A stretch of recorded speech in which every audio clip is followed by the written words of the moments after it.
ठीक है, तो भाई आज डे 2 था थर्ड टेस्ट का। जो हम कल बात कर रहे थे, काफी चीजें सही भी हुई। हर्ष ने बोला था अजाज पटेल काफी कारगर होगा। मैंने बोला था गिल अ, को 80-90 बनाने पड़ेंगे तभी इंडिया लीड में आएगी। लेकिन जाते जाते मैंने ही वैसे एक और चीज बोली थी कि कल इस टाइम तक विनर क्लियर हो जाएगा। वो वो तो नहीं। नहीं कह सकते। हाँ, वो तो नहीं कह सकते। लेकिन हाँ, आज जैसे तू बोल रहा है कि काफी 50-50 लग रहा है इस समय, तो काफी मेरे को तो पर्सनली, क्योंकि 143 ऑन दिस पिच अभी ऑलरेडी बनाने पड़ेंगे हमें, 144 आई थिंक। और अभी एक विकेट है, उन्होंने कुछ आके थोड़े 10-15 रन बना लिए और तो और प्रेशर हो जाएगा, क्योंकि इस पिच पे हर एक रन बनाना बहुत मुश्किल होगा। स्पेशली हमने जो आज का प्ले देखा, दो बड़ी पार्टनरशिप्स हुई, रिलेटिवली बड़ी। एक गिल और पंत की शुरुआत में जब वो बैटिंग कर रहे थे तो लग नहीं रहा था कि पिच इतनी डिफिकल्ट टू बैट हो सकती है। और जब बाद में डैरल मिचेल और विली यंग बैटिंग कर रहे थे, 50 की पार्टनरशिप हुई थी, तो उस समय भी लग रहा था कि शायद maybe not that difficult to bat. लेकिन उसके आगे पीछे विकेट्स फॉलिंग, 15 विकेट्स गिरी आज। और आज अश्विन ने पोस्ट मैच इंटरव्यू में बोला था कि it is going to be very tough chase tomorrow. वही वही मैं उसी पे एक बार ही वापस आऊंगा भाई। ये क्या कर रहे हैं तेरे दुश्मन स्पोर्ट्स तक पे। उन्होंने हेडलाइन बना दी, उसने बोला था कि 2 मैच चल रहे हैं, एक एंड से बहुत मुश्किल है, एक एंड से रिलेटिवली इजियर है। उन्होंने हेडलाइन बनाई है कि ड्रेसिंग रूम दो दो भाग में बढ़ चुका है। मैच 2 भाग में है, ड्रेसिंग रूम 2 भाग में बढ़ चुका है। ये हेडलाइन है। अरे यार, ये पता नहीं कहाँ से लेके आते हैं, कौन बनाता है हेडलाइन, क्या पढ़ के बनाते हैं पता नहीं। लेकिन हाँ, अश्विन बोल तो रहा था कि एक एंड से आज पोस्ट मैच इंटरव्यू में कि एक एंड से इजियर है बैटिंग थोड़ी, और एक एंड से थोड़ी सी टफ है। सो कल देखना पड़ेगा कि कैसे। कल रोहित की सेल्फलेस 30 चाहिए, 28 of 18 रोहित की चाहिए कल। तू लेकिन 50-50 बोल रहा है, मुझे 50-50 से ज्यादा इंडिया का अपर हैंड लग रहा है। वैसे रोहित ने अगर 2 बॉल कनेक्ट कर दी, 3 बॉल कनेक्ट कर दी यार तो वो यार वो वही बात है कि पिछली बार भी अभी अभी रिसेंट का ही मैच है मेरे ख्याल से, I think December of 20 India tour of Bangladesh जो थी पिछली WTC साइकिल में जो थी, उसमें भी यही हुआ था। सेकंड टेस्ट था मेरे ख्याल से वो, उसे 145 चेज करने थे इंडिया को इन बांग्लादेश, और फोर्थ इनिंग्स में। तो सो उधर इंडिया 78 for 7 हो चुकी थी एट वन स्टेज, और फिर अक्षर पटेल, रविचंद्रन अश्विन, इन्होंने मिलके बचाया था वो मैच मेरे ख्याल से। शायद श्रेयस अय्यर भी था शायद उस मैच में खेल रहा था मेरे ख्याल से, उसने भी अच्छा कंट्रीब्यूशन करा था। तो 78 for 7 से मतलब वो मैच इंडिया हार सकती थी। I am just giving an example कि इतना डन मत मान कि 140 150 की चेज अगर है तो इंडिया। बट लेकिन वही बात है कि स्मॉल टारगेट में अगर वो 70-80 तक अगर विद लॉस ऑफ 2 विकेट्स पहुंचा दिया जल्दी जल्दी मार के, देन उसके बाद फिर बॉलिंग साइड भी थोड़ी सी प्रेशर में तो आ ही जाती है, फिर रन कंपल्सरी। लेकिन अगर शुरुआत में उनके उनके विकेट्स आ गई तो फिर बहुत मुश्किल हो जाएगा इंडिया के लिए चेज करना। India although they bat deep, but number 9 तक बैटिंग है आज। तो अश्विन नंबर 10 पे है मेरे ख्याल से। नहीं, वो तो तो सिराज पहले आ गया इसलिए।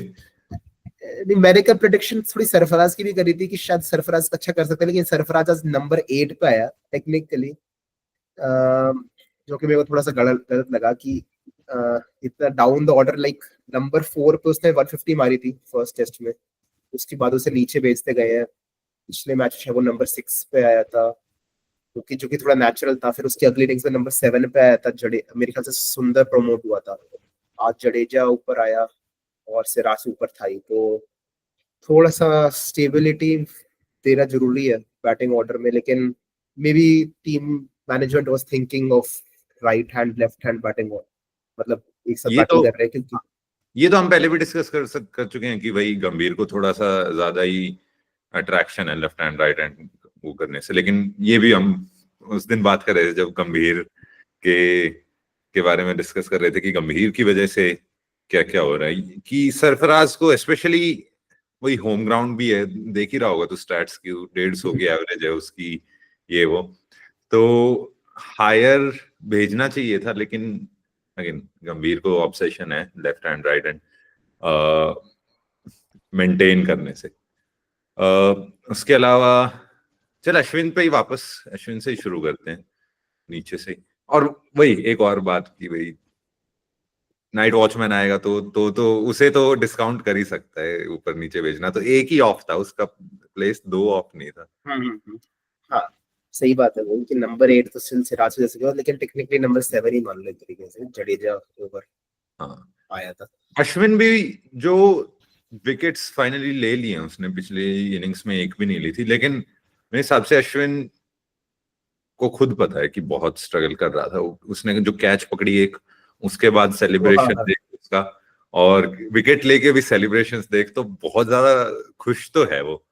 अब ये नहीं पता कि वैसे अश्विन है तो उस टाइप का इंसान की थोड़ा सा फेस सेव करने के लिए वो वाली बात उसने कह भी दी हो, कोई बड़ी बात नहीं है कि फेस सेव करने के लिए कि कह दिया कि एक तरफ असिस्टेंस कम है। और अगेन थोड़ी सी तो मेरे को नेगेटिव ही लगी, जब जब तेरे को बैटिंग करनी है, अपनी टीम को बैटिंग करनी है, तब क्यों कह रहा है कि भाई ये नहीं होगा, तब तो थोड़ा कुछ बढ़िया नहीं, मैं कह। एक्चुअली खुद ये सोच रहा था ये बात कि जो उसने ये बात बोली, इज इट सो अपेरेंट कि सबको पता है ये बात? आई गेस पता चली गई होगी जब वो तो पब्लिकली बोल रहा है, but part of me also was thinking कि अगर उसे ये बात पता है तो लाइक वाइश इतना पब्लिकली क्यों बोलने की जरूरत है? हाँ वही, और स्पेशली जब अभी तेरे बैट्समैन को आना है हाँ और हाँ ऐसे ऐसा को आना है कि साई की जिनकी हो सकती है चेंज तेरी बातें सुन के, और ये कि स्पेशली जब बैट से वो खुद भी स्ट्रगल कर रहा है, तो हल्का सा ये भी है कि बहानेबाजी पूरी तो नहीं, 60% बहानेबाजी की तरफ तो थी ये बात। लेकिन अश्विन ने आज एक और बात कह रहा था वो कि नॉर्मली जब भी अश्विन के साथ इंटरव्यू होता है वो हमेशा पिच के बारे में जरूर बताता है कि how is the pitch behaving, और उसने खुद बोला है कि उसकी प्रेफरेंस काफी उसे अच्छा लगता है रेड सॉइल पिच पे बॉल करना, जो कि बाउंसियर होती है थोड़ी सी। मुंबई में उसका आई थिंक रिकॉर्ड भी अच्छा रहा है मेरे ख्याल से अश्विन का, लेकिन वो बोल रहा था कि इस बार जो पिच थी कंपैरेटिवली क्वाइट स्लो थी फॉर मुंबई पिच, और वो बोल रहा था कि इतनी स्लो नॉर्मली होती नहीं, it is not a usual Mumbai wicket, it is much slower than usual. और may be coming into the match थोड़ा सा अश्विन ने सोचा होगा कि डिफरेंट टाइप की बॉलिंग करेगा, और इतना टाइम उसे मिला नहीं कि अडेप्ट कर सके, बट डिसअपॉइंटेड तो था अश्विन में भी, क्योंकि फर्स्ट इनिंग्स में विकेटलेस गया था। आज उसने थोड़ा सा मेरे ख्याल से कैरम बॉल भी डाल रहा था वो मेरे ख्याल से बीच बीच में, तो आज तो 3 विकेट ली आज, गुड, मतलब बेटर देन प्रीवियस इनिंग्स। और ये तो हमें पता ही था कि जडेजा को अच्छा करना ही पड़ेगा first innings too for India to come back into the game. बीच में न्यूजीलैंड की इनिंग्स की बात करें तो जल्दी जल्दी 3 विकेट ले लिए थे, 40-45 फॉर 3 था ऐसा कुछ स्कोर था मेरे ख्याल से। और उसके बाद फिर 50 की पार्टनरशिप हुई, तो फिर थोड़ा सा मैं वरीड था कि यहाँ से स्ट्रेच कर लेंगे, लेकिन छोटी छोटी पार्टनरशिप कर करके इवन ग्लेन फिलिप्स ने आके बीच में बाउंड्रीज मारी काफी सारी, 3 छक्के 1 चौका, 26 की इनिंग्स के लिए थोड़ा सा मोमेंटम शिफ्ट कर करके इवन एंड में अजाज पटेल ने भी बाउंड्री मारी है और मैट हेनरी ने भी कुछ बाउंड्री मारी। तो ये छोटी छोटी मिनी मिनी पार्टनरशिप से अब ये स्कोर इस पॉइंट पे पहुंच गया है कि इंडिया विल बी वरीड कि इंडिया विल एम की एक अच्छी पार्टनरशिप अगर बन जाए, basically those who come when they need to make it count, collapse, क्योंकि कोलैप्स होने वाली विकेट है ये। और एक और टेस्ट मैच की याद आती है इससे कि 2004 बीजीटी का मैच था, इसमें इंडिया को 107 डिफेंड करने थे, और फिर इंडिया ने डिफेंड करे थे ऑस्ट्रेलिया को मेरे ख्याल से 91 पे ऑल आउट करा था। सो वो भी एक प्रायर इंसिडेंट है मुंबई कि मुंबई वो, में था, चेन्नई में था ये क्या? नहीं नहीं ये मुंबई में था। This was after India had lost the series 2-1। India, हाँ, इंडिया 2-0, हाँ 2-0 इंडिया हार चुकी थी। फर्स्ट टेस्ट मैच जो था वो चेन्नई में था उस सीरीज का, and India had a good chance of winning that one, but बारिश हो गई थी उसके फाइनल डे पे। India had to chase something 200 के अराउंड चेन्नई में फाइनल डे पे, and it was easily chasable considering that pitch. और फिर अगले 2 टेस्ट मैच ऑस्ट्रेलिया जीत गई थी, इनफेमसली वो नागपुर वाला जो टॉस था वर्सेस ऑस्ट्रेलिया, जिसके अंदर ग्रीन पिच बनाई थी। और हाँ मतलब बस ये है कि इट इज थोड़ी सी ट्रिकी चीज होगी काफी। और इंडिया की बैटिंग की बात करें, आज तो बहुत अच्छी पार्टनरशिप हुई थी गिल और पंत की। पंत ने शुरुआत में आके टोन सेट करी थी बाउंड्री मार के पहले 2 बॉल पे मेरे ख्याल से ऑफ द डे, और गिल को बीच में चांस मिला था, लेकिन उसके बाद मेरे को काफी अच्छी बात ये लगी कि वो अपना कैरी ऑन करता गया, एक्यूमुलेट करता गया धीरे धीरे रन्स, और अच्छी लग रही थी, काफी सॉलिड लग रही थी पार्टनरशिप। और अजाज पटेल को भी काफी अच्छा हैंडल करा था पंत ने, सो टेक ऑफ मतलब taken out of the attack Ajaz Patel शुरुआत में। लेकिन उसके बाद फिर वही है कि फैमिलियर स्टोरी थोड़ी सी कोलैप्स हो गया, जल्दी जल्दी सब आउट हो गए।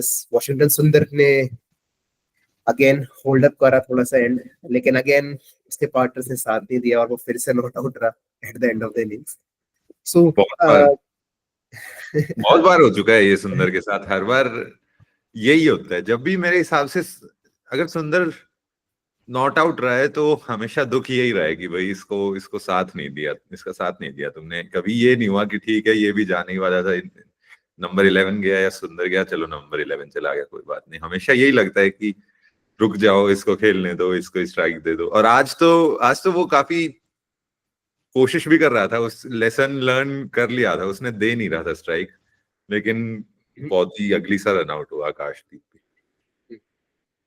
नहीं वो थोड़ा डिसअपॉइंटिंग था, मे बी कुछ रन और आ जाते तो और इंडिया को हेल्प होती, लेकिन तो बड़ी स्लेंडर लीड मिली थी इंडिया को। और Ajaz Patel once again picking up a 5 at Wankhede. और मैं स्टैट देख रहा था कि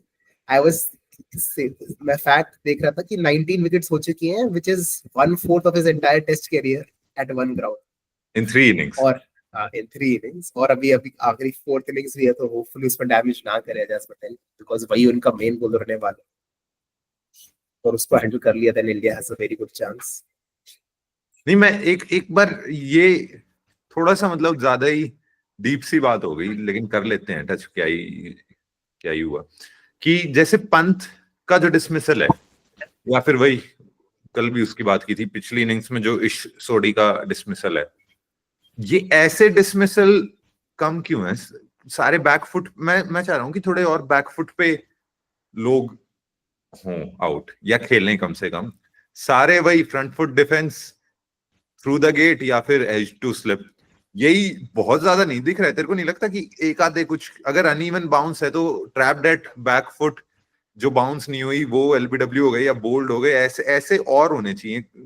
दोनों ही टीम से बहुत ज्यादा फ्रंट फुट डिफेंस वाले आउट हो जा रहे हैं, और यूजुअली जब ऐसा बाउंस ऊपर नीचे होता है तो ये बहुत दिखता है।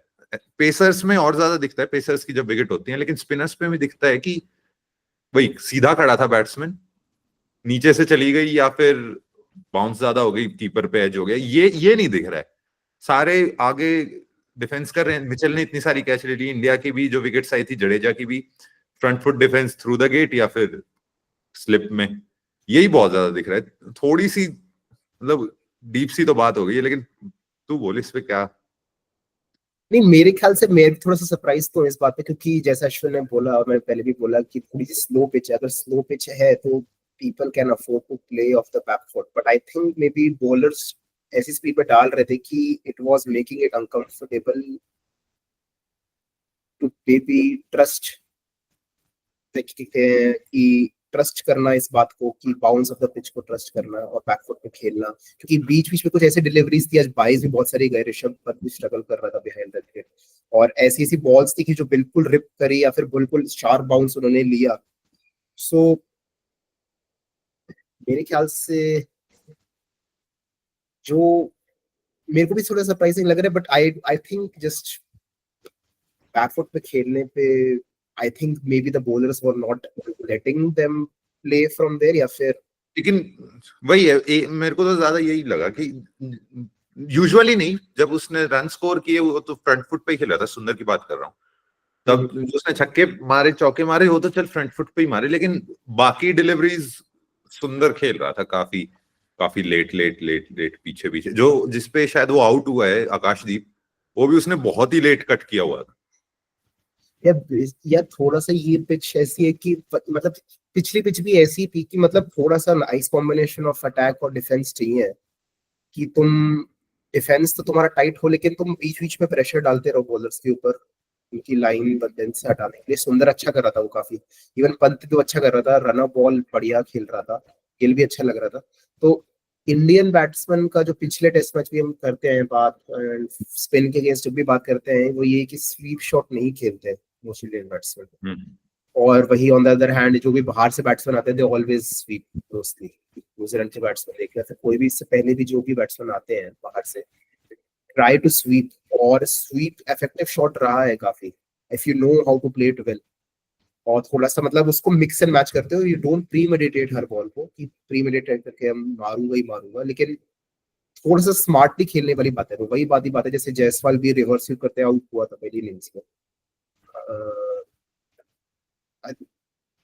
थोड़ा सा कैलकुलेटिव, मतलब it is a very rewarding shot on this pitch and for unsettling the bowlers, but at the same time it is also risky, so थोड़ा सा बैलेंस करने की जरूरत है उसमें।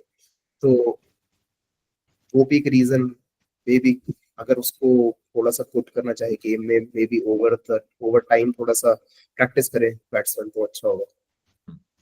नहीं, ये तो तूने भी कल भी बहुत सही की थी कि रिवर्स और कन्वेंशनल दोनों का न्यूजीलैंड के बैटर्स बहुत अच्छा यूज कर रहे हैं, और यही हो भी सकता है, नहीं है ही पक्की बात है कि इसी वजह से अश्विन के अगेंस्ट भी ज्यादा ज्यादा सक्सेस मिली है उन्हें। और चल आज आज वैसे इंडिया के लिए फिर से जडेजा 4 विकेट, अश्विन 3, और आते ही आकाशदीप ले गया था कॉनवे को, वो भी। आकाशदीप को मैं थोड़ा सा क्रेडिट देना चाहूंगा, तू अपनी बात कंटिन्यू कर, बट मैं यही बोल रहा हूँ कि पहली इनिंग्स में भी 1 विकेट ली थी उसने, और दूसरी इनिंग्स में भी 1 ली है, जो कि क्रूशियल है। और एक और इम्पोर्टेंट बात है कि सिराज ने आज बॉलिंग नहीं करी है सेकंड इनिंग्स में, सो इट शोज क्लियरली कि टीम इंडिया थोड़ा सा आकाशदीप को करंटली प्रेफर कर रही है, and Siraj is looking of colour which is very concerning going into the BGT trophy. Right, मेरे को ये लगता है कि ऑफ कलर, मेरे हिसाब से बैटिंग ने बॉलिंग को ऑफ कलर कर दिया है। ये भी स्टैट देख रहा था कि 3 मैच की इनिंग्स में सबसे ज्यादा डक्स फॉर इंडिया यही इसी इनिंग्स में, इसी सीरीज में आए हुए। तो यही सिद्धार्थ भी कह रहा था कल कि अगर रन्स ना हो बोर्ड पे तो वही बॉलर्स भी थोड़े से दबके रहते हैं, ऊपर से सामने वाले बैट्समैन भी चढ़ के खेलते हैं ना, इसीलिए मेरे को ये लगता है कि ऑफ कलर अश्विन का होना और ऑफ कलर सिराज का होना, वैसे सिराज का इतना श्योर नहीं हूं, लेकिन अश्विन को थोड़ा सा हम कम लानत दे सकते हैं अश्विन पे कि बैट्समैन ने इतना काम नहीं किया, उसकी वजह से थोड़ा सा मुश्किल बना दी अश्विन की जॉब। वही वाली बात है कि अश्विन का भी इतना एक्सटेंडेड पीरियड ऑफ, मैं 2 टेस्ट पे नहीं जज कर सकता अश्विन को। वही वाली बात है, कंसिडरिंग जो हम इतने सारे फैक्टर्स की बात करी है, इट हैज बहुत सारे मल्टीपल फैक्टर्स का कंट्रीब्यूशन है इस सीरीज के अंदर। इंडिया थोड़ा सा अनलकी होना टॉस में, इंडिया का थोड़ा लाइटली लेना, the batting poor, bowling not up to the mark जो रही है, ये सब कंट्रीब्यूट करके, plus New Zealand very good batting by putting off Indian bowlers. तो एक सोल फैक्टर को निकालना काफी मुश्किल होगा, और कहना कि this is the particular main reason for India's loss, या फिर बॉलर्स को कहना कि bowlers have been off colour, ये प्लेनली बोल देना, मतलब ये सब लिंक्ड है बहुत सारे। ये बिल्कुल तो सही बात कह रहा है।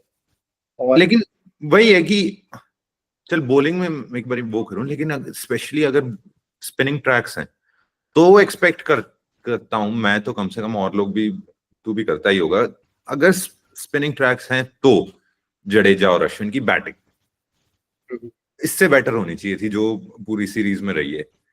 स्पेशली जब मैंने सैंडनर को देखा, जब सैंडनर बॉलिंग करके गया तब भी मेरे दिमाग में एक बार ये आया था कि ये इतनी बॉलिंग कर गया है तो हो सकता है कि ये बैटिंग भी थोड़ी सी बेटर करे, क्योंकि इतनी सारी बॉलिंग इसने देख ली है भाई क्या हो रहा है पिच में क्या नहीं हो रहा। तो वही स्पिनिंग ट्रैक्स पे, और अश्विन का तो एक तरह से आईपीएल में भी रोल रहता ही है कि वही स्पिनर्स को थोड़ा नेगेट कर, लेकिन अश्विन इस सीरीज में बैटिंग से नहीं कर पाया वो। ठीक है यार, ये पिछली बार भी हमने बात की थी पिछले टेस्ट की लॉस में भी, कि मैंने तो बोला डिफेंड कर रहा था जडेजा की बैटिंग को, तो डिफेंड करा था। जडेजा ने 30s मारी थी दोनों इनिंग्स में, which was fine। इस इनिंग्स में मेरे ख्याल से ज्यादा कुछ कंट्रीब्यूट करा आज। और अश्विन तीनों इनिंग्स में मेरे ख्याल से जो दोनों डिस्मिसल पिछले टेस्ट में हुए थे, आज का डिस्मिसल हमें को याद नहीं आ रहा अश्विन कैसा हुआ था, बट पिछले दो इनिंग्स में डिस्मिसल याद है पूरे टेस्ट में। But it slip they were very unlucky था काफी। मतलब they were good balls, they can't say कि Ashwin poor shot hit out हुआ या फिर जो और काफी खराब डिसमिसल्स थे, it was not similar to that. It was just very good bowling by Santner. और मैं जज नहीं करूंगा कि खराब बैटिंग करी है फिर, ठीक है फेल हो गया अश्विन, ठीक है, विच इज वेरी नॉर्मल। और मेन बात ये है कि देखना कि जो और मेन बैट्समैन है वो नहीं रन मार रहे हैं, उनको एट्रीब्यूट करना मैं ज्यादा, मतलब I will fault them more, much more than Ashwin. क्योंकि वही वाली बात है, कितनी बार सेव करेंगे अश्विन और जडेजा। और इवन इफ यू सी कि वॉशिंगटन सुंदर तो चले ही, of the 3 spinners at least 2 spinner ने या फिर एक स्पिनर ने कुछ कंट्रीब्यूट तो करे ही है। सो इट्स नॉट दैट कि लोअर ऑर्डर का बिल्कुल ही जीरो कंट्रीब्यूशन है, कि कोलैप्स हो रहा है बिल्कुल, कि इंडिया डिसेंट पोजीशन में थी। इट हैज बीन बेटर, मैं कहूंगा कि थोड़ा सा स्लाइटली बेटर ही रहा है बल्कि टॉप ऑर्डर से। जो विराट कोहली और रोहित शर्मा की बैटिंग से तो बेटर ही रही है उनकी बैटिंग। सो अगर आप उन्हीं को क्रेडिट करते रहोगे, कि मेरे ख्याल से आई थिंक इट्स अनफेयर कि कहना है। बॉलिंग डेफिनेटली हमने बात करी है कि थोड़ी सी ऑफ रही है, उसके रीजंस भी हमने डिस्कस करे। सो ठीक है, सिराज के बारे में बस ये कहूंगा कि ऑफ कलर होम टेस्ट में पहले भी मैंने डिस्कस करा था कि नहीं लिए उसने विकेट्स, कम लिए हैं बहुत विकेट्स। और उमेश यादव जैसा बॉलर था इंडिया के लिए, रिवर्स स्विंग को एक्सप्लॉइट करना, न्यू बॉल्स से पहले स्पेल में 2-3 ओवर या 4 ओवर डाल के एक विकेट ले लेना, कैसे निकाल लेना, या फिर coming back into the day with reverse swing के साथ थोड़ी रिवर्स करवाना बॉल। सो थोड़ा सा वो मिस हो रहा है मेरे ख्याल से। Jasprit Bumrah is obviously there, पर हर मैच में जसप्रीत बुमराह को खिलाना भी वाइज नहीं है, और इंडिया ने सही करा, जैसे मैंने पिछली बार भी डिस्कस कर रहा था पिछले मैच के एंड में, कि Jasprit Bumrah will probably remain rested for this test match, और वही हुआ। बट सिराज को मेरे को तो काफी कंसर्न लग रहा है कि डिप हो रहा है काफी इसका फॉर्म, काफी रॉजर गावस्कर ट्रॉफी में अगर सिराज नहीं चला तो इंडिया काफी खराब हार हो सकती है।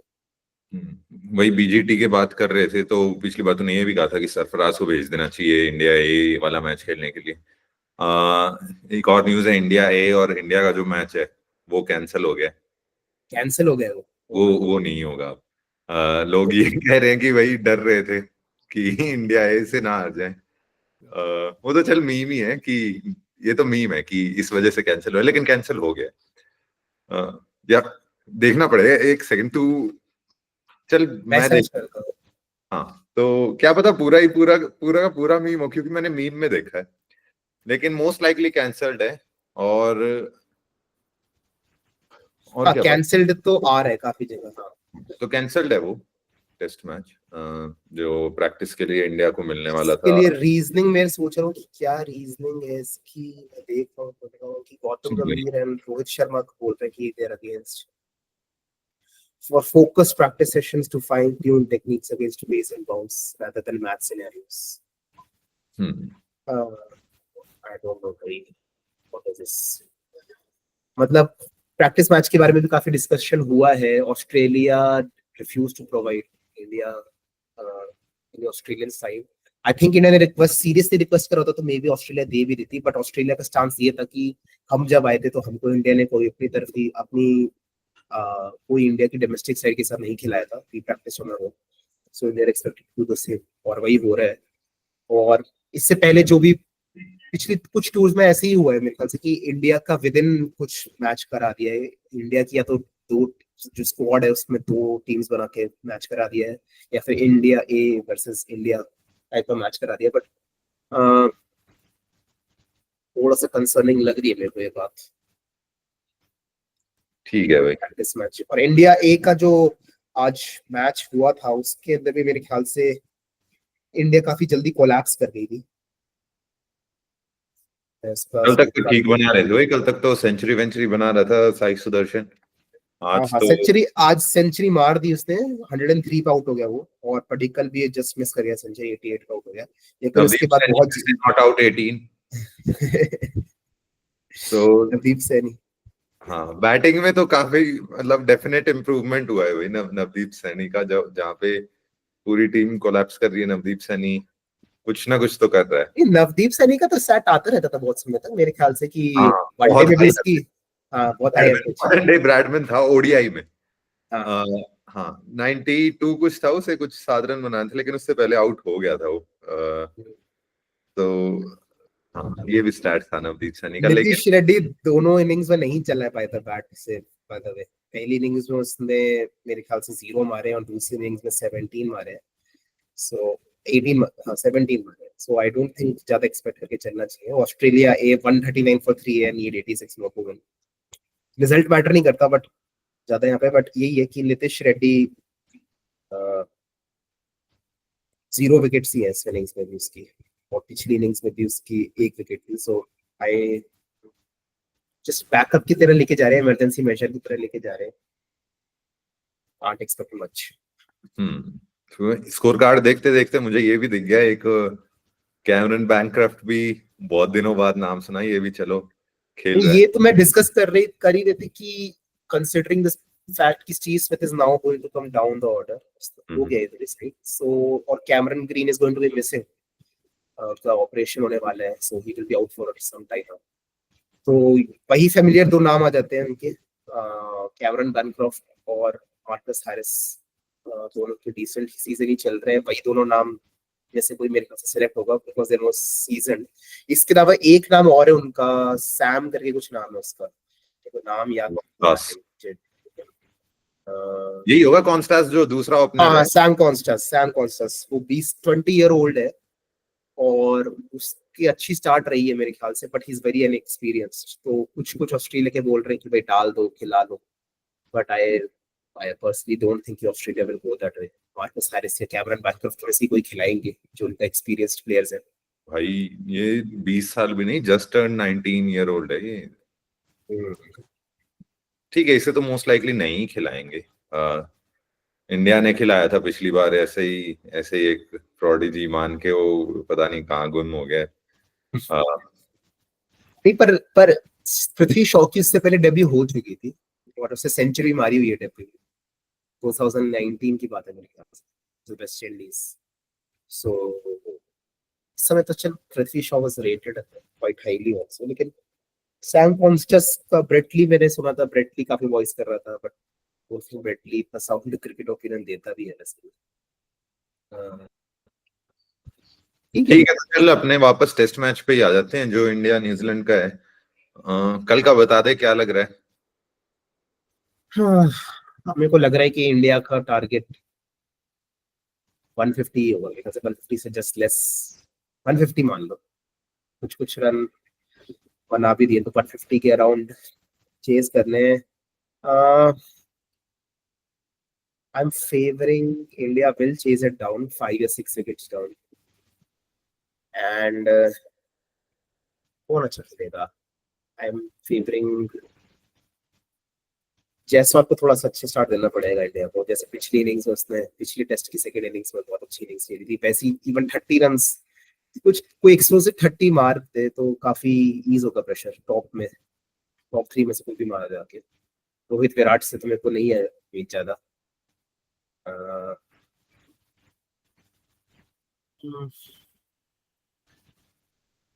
I am hoping from Jaiswal and Gill only mainly, तो यही दोनों कुछ मारेंगे, और थोड़ा सा अगर जरूरत पड़ी थोड़ा प्रेशर में आके मे बी सुंदर थोड़ा सा संभाल लेगा शायद, प्रोपोर्टेड ऑफ द ऑर्डर ऐसे, पता नहीं कुछ।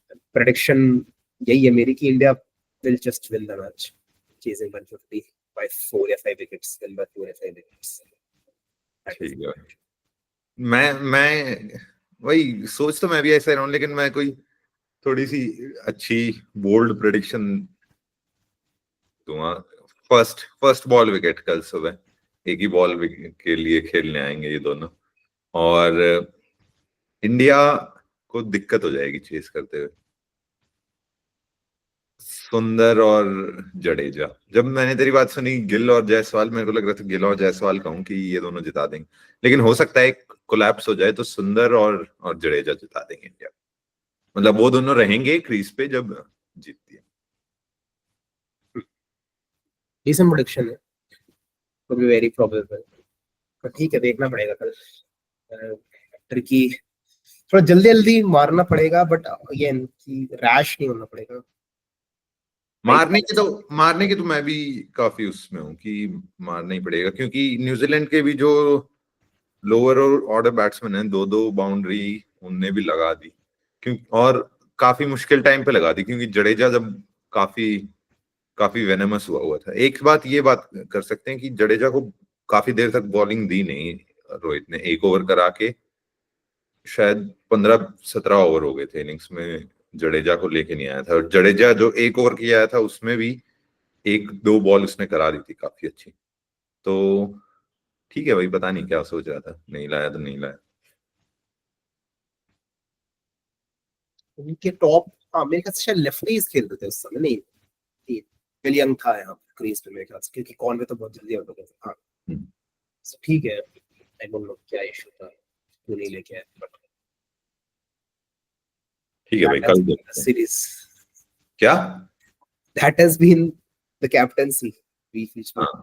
आई डोंट नो क्या रैशनल था उसके पीछे। ठीक है, काफी काफी डिसीजंस तो ऐसे रहे हैं जिसमें वही कि रोहित से अगर पूछा जाए तो कुछ कुछ हैं जो कुछ एक्सप्लेनेशन ड्यू है रोहित की तरफ से कई कई चीजों की।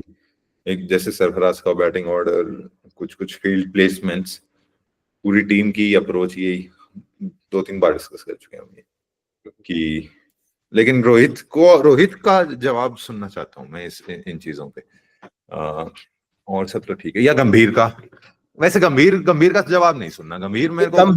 गंभीर के स्टेटमेंट्स तो काफी क्या ही स्टेटमेंट दी थी उसने, स्टेटमेंट दी कि because of the white ball और टी20 की वजह से डिफेंस खराब हो चुकी है, मतलब काफी स्टैंडर्ड स्टेटमेंट्स, लाइक वो तो हमें भी पता है बात कि वाइट बॉल और ये टी20 के अंदर जो इतना ज्यादा एग्रेसिव स्ट्रोक प्ले कॉन्स्टेंटली मारने वाली बात है, वो ब्लीड इन तो करा है इनटू द टेस्ट क्रिकेट, और जो अप्रोच है बैट्समैन की, but that is the point जो तुम्हें, like everybody knows that you need to handle that ना, बट हैंडल तो नहीं करा वो बस।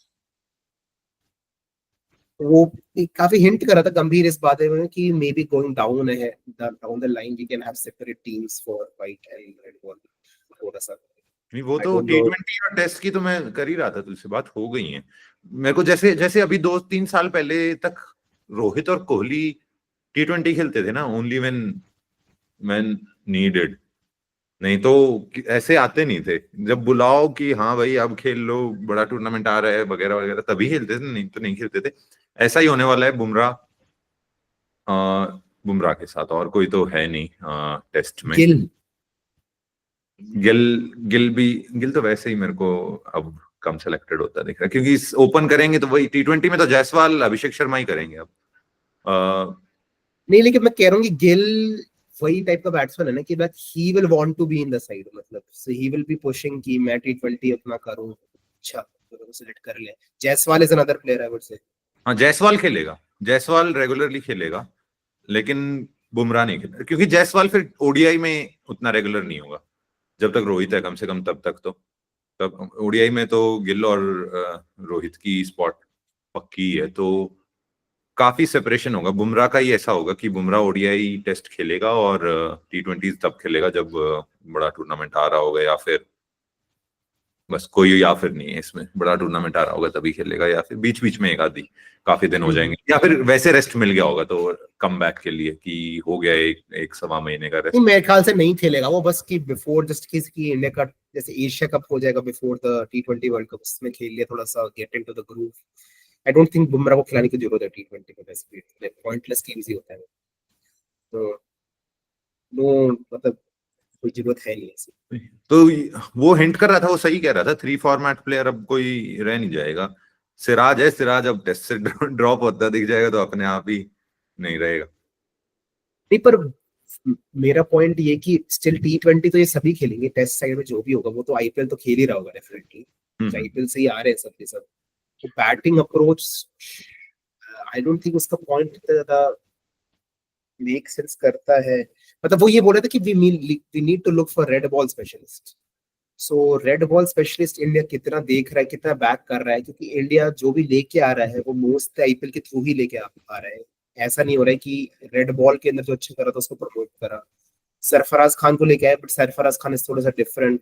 वो आईपीएल में पहले आईपीएल से तो उसका नाम हो चुका था पहले, और वो है भी काफी नेचुरली अटैकिंग बैट्समैन। उसके अलावा आई डोंट सी एनीवन जिसको बैटर की मैं बात करूं जो कि आया हो रेड बॉल से। अब जैसे ईश्वरन उन्होंने डाला स्क्वाड में as a backup opener, that is one call they have made. उसके अलावा किसको डाला है, हम सोचना पड़ेगा ये बात कि पापा ये जो स्क्वाड में गए हैं इंडिया एक है सर प्लेयर्स देख रहा था, ये गुड, ये सारे के सारे हैं ऐसे प्लेयर्स जो कि रेड बॉल में इन्होंने अच्छा करा है। जैसे कि ईश्वरन है, पडिक्कल है, साई सुदर्शन है, पापा इंद्रजीत की काफी लोग बात कर रहे हैं। ये है तो थोड़ा सा हाँ मैं एग्री तो करता हूँ इस बात से कि थोड़े से टेस्ट स्पेशलिस्ट जो थोड़े से मतलब राइट मोड के बैट्समैन जो थोड़ा सा ज्यादा आईपीएल अलाइन ना हो, बट अगेन उस डिस्कवर करने में और पाइपलाइन बनाने में काफी मुश्किल होने वाला है, क्योंकि आईपीएल की वर्थ बढ़ती जाएगी बहुत ज्यादा। और I think people will be incline to play IPL only compare to test. मतलब पैसे भी कम होंगे और मेहनत भी ज्यादा है और नहीं, मैं एक्सपोजर भी कम है। बिल्कुल अलाइंड हूँ इस बात में। ऐसे तो गंभीर की स्ट्रेटेजीज से तो ऑलमोस्ट ऑलवेज अलाइंड ही रहता हूँ मैं, लेकिन इस बात पे वैसे ही फूड फॉर थॉट की तरह ऐसा है कि कई लोग हैं जो आईपीएल सेंसेशंस हैं, लेकिन कर रखा है उन्होंने डोमेस्टिक में, टेस्ट में अच्छा। वही ऋतुराज, रिंकू सिंह, बहुत लोग बार बार बोलते हैं कि टेस्ट में भी ले लो, इसकी टेस्ट की एवरेज बहुत है 50+। 50+ ऐसे इतनी बड़ी बात नहीं है डोमेस्टिक में, कई लोगों की हो जाती है। लेकिन रिंकू सिंह के बारे में भी बोलते हैं अब, लेकिन रिंकू सिंह तो जितना भी है रिंकू सिंह वो पूरा आईपीएल की वजह से ही है। अब तो शायद कैप्टन भी, एक आध कुछ कुछ जगह से लोग बोल रहे हैं कि कैप्टन भी बनने वाला है। तो लेकिन हाँ, इस बात पे बता कि होते हैं लोग जो आईपीएल में धूम धड़ाका मचा के आए हुए होते हैं, लेकिन उनके टेस्ट के भी नंबर ठीक होते हैं डोमेस्टिक के, तो वो रेड बॉल स्पेशलिस्ट नहीं है, लेकिन नंबर्स हैं उनके पास नहीं, वो 5 डे। पेडिग्रीड बैट्समैन तो कुछ काफी अच्छे बैट्समैन जैसे जायसवाल ही है। मतलब अंडर 19 से आया, फिर आईपीएल में स्टार्ट मिला, उसके बाद ही इंडिया में ब्रेक इन कर गया वो। तो आई मतलब मेरे ख्याल से यंग इंडियन के लिए तो पहला एक्सपोजर आईपीएल में मिलेगा, एंड राइटफुली सो, क्योंकि एक्सपोजर जो मिलता है उससे it is a very big league और इतना प्रेशर होता है। मे बी मच इतना ज्यादा प्रेशर के अंदर तो टेम्परामेंट भी प्लेयर का थोड़ा सा बन ही जाता है अच्छे प्लेयर का, कि मतलब ही गेट्स एक्सपोजर और थोड़ा सा यूज टू भी हो जाता है कि pressure of playing for a big team basically, या फिर pressure of playing in very tough conditions. So मेरा बस क्वेश्चन यही है कि अगर इंडिया क्या ब्रांड ऑफ क्रिकेट खेलने की सोच रही है, मतलब टीम के अंदर जैसे एक चेतेश्वर पुजारा टाइप का प्लेयर अगर हो, या फिर नॉट नेसेसरली जो सिर्फ ब्लॉकर ही हो, बट मे बी जो सिर्फ थोड़ा सा डिफेंसिवली साउंड भी हो, या क्योंकि करंटली टीम के अंदर डिफेंसिव रियलिटीज तो दिख रही है, डिफेंस वीक हुआ है एज अ होल गेम का भी और बिकॉज ऑफ T20s भी। सो थोड़ा मिक्स एंड मैच करना पड़ेगा, दोनों टाइप के प्लेयर्स हो। और ये तो मैं नहीं कहूंगा कि इट इज मतलब it is not the case कि अगर आप आईपीएल खेल रहे हो you can not play test, you can absolutely play test, but यही है कि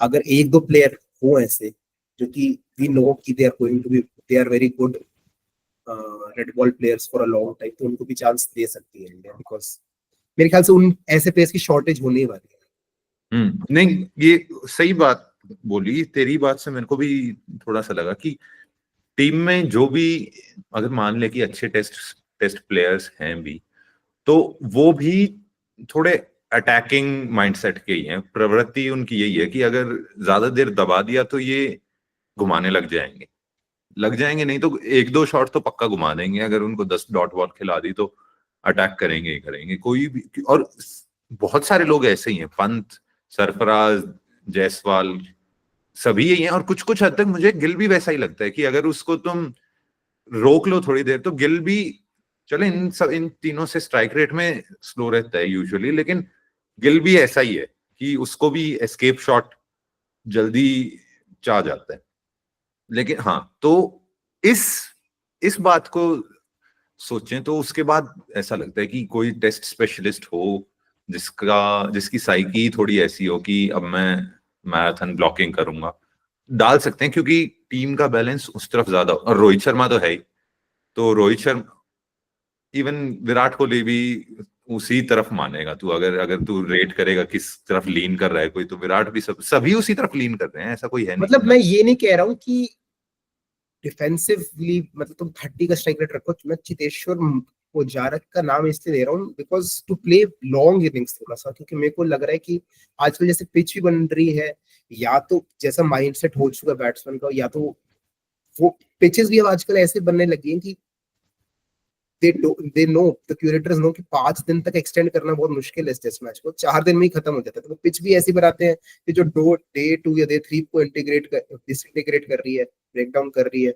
गेम भी जल्दी जल्दी खत्म हो रहा है। और फिर काफी बाइनरी सा लग रहा है, मतलब या तो लगता है कि पिच फ्लैट है, तो जब पेल रहे हैं बैट्समैन काफी रन बन रहे हैं, और फिर एकदम से या फिर कोलैप्स हो जाता है।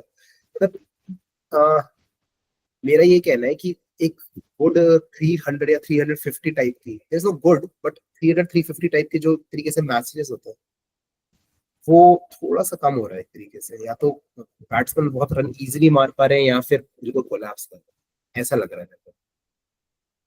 इसमें तुम, वैसे तो तूने पता नहीं यही बोला, वैसे तो ठीक है, लेकिन क्या सोच रहे हैं क्यूरेटर की डे 2 पे ही डिसइंटीग्रेट करवा देते हैं? मैंने पाकिस्तान में बढ़िया 3 मैच हुए, 3 रिजल्ट आए, फ्लैट फ्लैट ही पिचेस थी, ऐसा कुछ देखो था नहीं। वो तो पहला टेस्ट मैच तो देखो, पहले 2 टेस्ट मैच की तो एक ही पिच थी, वो तो पता ही होगा कि डे 5 तक वही वो वही डे कंटिन्यू कर 6 रही है। 7 हाँ 8 9 ऐसे था। हाँ, सेकंड में तो चल स्पिनिंग थी, लेकिन वो भी इतनी स्पिनिंग नहीं थी मेरे हाँ हिसाब से। हाँ वो उसका डे 6 मुंबई का डे 1 बराबर था, हाँ प्रॉब्ली वो मुंबई वर्स ही था।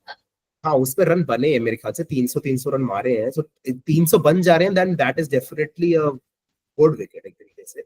एंड ये भी like you will not call these wickets rank turners. वो मेरा एग्जैक्टली इशू यही है कि अपनी टीम, ये बिल्कुल माइनफील्ड नहीं है पिच, कि बिल्कुल खेल नहीं सकते उस पिच के ऊपर। डिस्पाइट दैट टीम बहुत जल्दी जल्दी आउट हो रही है, अंडर 150 आउट होना, अंडर 200। आई डोंट थिंक कि ऐसी टाइप की पिचेस हैं कि may be even 5 6 7 years before India ऐसा करती। इंडिया ऐसी पिच पे बना देती है आराम से 300, लेकिन अब वो स्ट्रगल कर रही है इंडिया ऐसी पिचेस पे, माइनफील्ड बना के दिखा रही है। ऐसा लग रहा है कि ऐसा लग रहा है, सो अनप्रेडिक्टेबल बन गया था ना। तू वैसे तो इन्हीं इन्हीं पिचेस को बुरा कह देता अगर इंडिया, मतलब और लोग न्यूजीलैंड सपोर्टर्स तो बुरा कह देते इन्हीं पिचेस को अगर हार जाती न्यूजीलैंड। न्यूजीलैंड इतने ही रन बनाती और इंडिया 500 500 2 बार मार देती, तो यही पिच बहुत बुरी हो जाती। लेकिन अब हम ओवरऑल पिचेस के ही बारे में बात कर रहे हैं कि बनानी चाहिए नहीं बनानी चाहिए, क्योंकि इंडिया हार गई है। ठीक है, लेकिन मैं ये बोल रहा हूँ कि इंडिया में भी कभी तो, बहुत दिन हो गए हैं, मुझे याद भी नहीं आ रहा कि डे 5 गया हो मैच। और होना चाहिए ऐसा भाई, अगर 5 दिन होते हैं तो यूज क्यों नहीं होते, तो होना चाहिए, क्यों नहीं हो रहा? मैं तो एक्चुअली खुद इसी के फेवर में रहता हूँ, जो एटलीस्ट कुछ साल पहले तक तो इंडिया के लिए कुछ स्ट्रेंथ ही यही लगती थी कि ये है कि ऐसी पिचेस बनाओ कि देयर इज हल्का हल्का स्पिन। अपने बॉलर्स जो हैं इतने एक्सपीरियंस्ड हैं, इतने स्किलफुल हैं कि they can exploit those conditions, और बाहर के स्पिनर्स नहीं कर पाएंगे। ऑन द अदर हैंड अगर हम माइनफील्ड बना के दे रहे हो तो कोई भी आके विकेट ले जाएगा। जो रूट ने फाइवर लिया हुआ है रैंक टर्नर के ऊपर अहमदाबाद के अंदर, सिमिलरली पिछले 2023 में आके मैथ्यू कूलेमैन ने विकेट्स ले लिए, और उनके टॉम हार्टली ने विकेट्स लिए थे मेरे ख्याल से। वो इवन आई विल से कि वो उतनी ज्यादा रैंक टर्नर नहीं थे कुछ, बट ऐसी बात है कि तुम जितना माइनफील्ड बना रहे हो तुम उतना ही स्किल गैप कम हो जा रहा है ना। मतलब तुम, you just need to be a good decent spinner to get wickets on a rank turner. अगर वही है कि थोड़ी सी फ्लैटिश विकेट है, not completely flat but just इतना स्पिन हो रही है बॉल की अपने बैट्समैन निकाल लें विकेट, तो मेरे ख्याल से इसका correct example India versus England वाली सीरीज में भी है जो इस साल हुई थी। अगर तू देख के जो बाद के टेस्ट हुए थे, उनकी स्पिनर्स इफेक्टिव नहीं थे बिल्कुल भी। और हमारे स्पिनर्स जो थे they were able to exploit. Kuldeep ने अच्छी बॉलिंग डाली थी, अश्विन ने भी आखिरी 2 टेस्ट बहुत अच्छी बॉलिंग करी थी। So those are the kind of pitches I was expecting, but पता नहीं, मेरे ख्याल से इंडिया ने थोड़ा सा लाइटली लिया न्यूजीलैंड को, जो मेरे को लगता है बार बार रेट कर रहे हैं। स्पिनिंग कंडीशंस में न्यूजीलैंड इंग्लैंड से बेटर, मुझे तो ये लगता है कि न्यूजीलैंड, हाँ जब 2 साल पहले 2021 में आई थी मेरे ख्याल से न्यूजीलैंड इंडिया में, और 2 टेस्ट हुए थे, कानपुर में होते, मुंबई में हुआ था। उसमें आखिरी 1 विकेट लेनी थी इंडिया को कानपुर के अंदर, उन्होंने बचा लिया था टेस्ट मैच। और दूसरे टेस्ट मैच मुंबई में ही हुआ था जिसमें 10 फॉर दिया था जस पटेल ने, उसमें क्लियरली इंडिया ने बिल्कुल इजीली डोमिनेट करा था न्यूजीलैंड, मतलब कोई कंपैरिजन ही नहीं था। तो पेस से भी आउट करा था, स्पिन से भी आउट करा था। सो और न्यूजीलैंड की साइड तब से ज्यादा चेंज हुई भी नहीं है ज्यादा। थोड़ा सा शॉकिंग तो था ही कि इंडिया थोड़ा सा